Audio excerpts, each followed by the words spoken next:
Hello, welcome to This One Thing, where we take a look at scripture text from the Revised Common Lectionary for the coming Sunday. My name is Mona Petersen, and I am the Director of Adult Christian Education and Small Groups Ministry here at First Presbyterian Church of Fort Lauderdale. Today I've chosen Psalm 98 for the focus of our time together. But before we tackle that, I want to ask, how are you doing? Now, how are you really doing? We've asked that a few times over the past several months, and I just felt called to ask again. Well, I hope today that the answer is great, or good, or at least all right. Can you believe that we are a third of the way into the year 2021?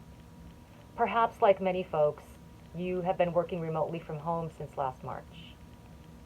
There is, or was, a romantic notion with that thought. You get to wear comfy clothes all day, maybe even stay in your PJs.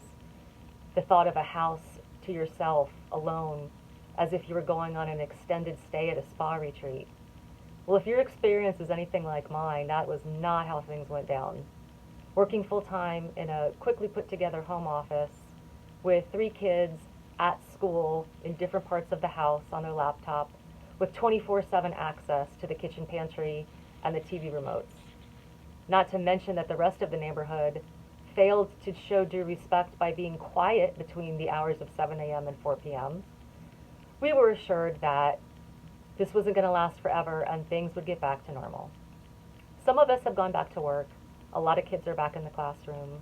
Things are starting to open up. People are starting to travel. And I have to tell you, I have been affirmed in the importance of interaction within community. The Bible tells us we were made for community. Medical experts believe that connection is one of the most important predictors of our physical health and our mental well-being. There have been lots of things we've been unable to do, and most of them are things that offer connection and fellowship with others.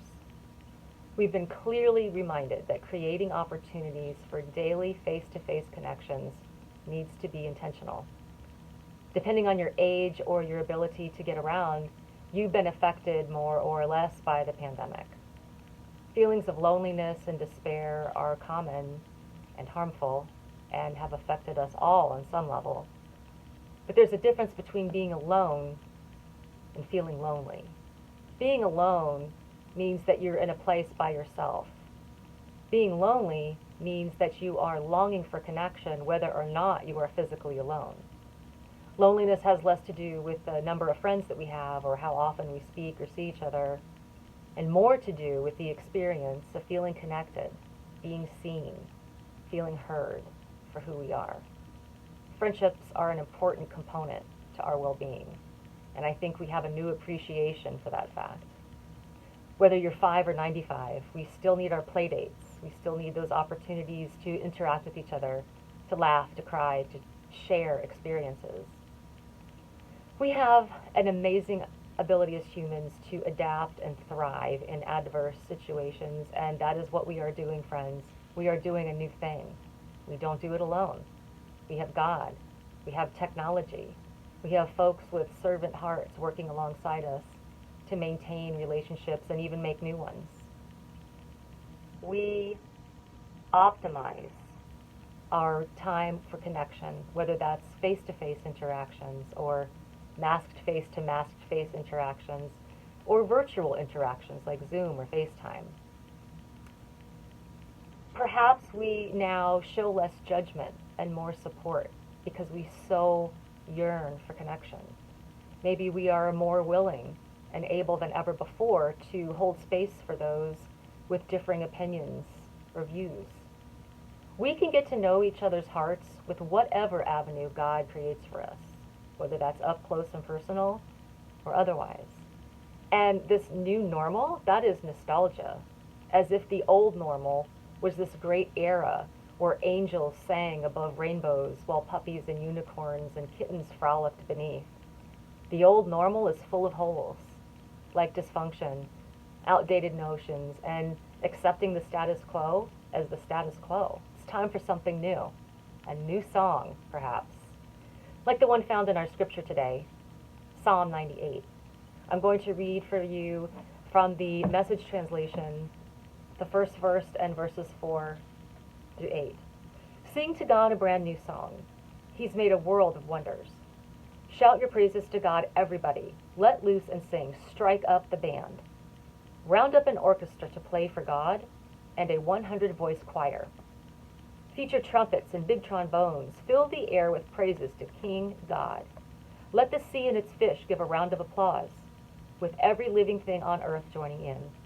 Let ocean breakers call out encore, and mountains harmonize the finale. Now, the words new song suggests that there should be some fresh and dynamic thing about how we worship and the songs we sing to God. And the reason is because we are to proclaim his great works, not empty praise or just singing for the sake of singing, but real praising from the gut. Worship is connected to our life experiences, how he has met us in our weakness, and how we have experienced his amazing works. God delights in doing the new things, renewing our bodies, our minds, our souls, our relationships, our connections. When we sing to him our new song, we are worshiping and praising him, while simultaneously renewing our minds and souls by remembering the great things that he's done and is doing. What is the silver lining from your COVID pandemic story? Where has God shown up for you in the past 14 months? What do you want to thank him for? As you journey through the rest of your day or evening or week, think about this one thing that God has done for you and how you might want to thank him in a new way with a new song. I can't wait to hear it. Thank you so much for spending this time with me, and have a wonderful day. Until next time.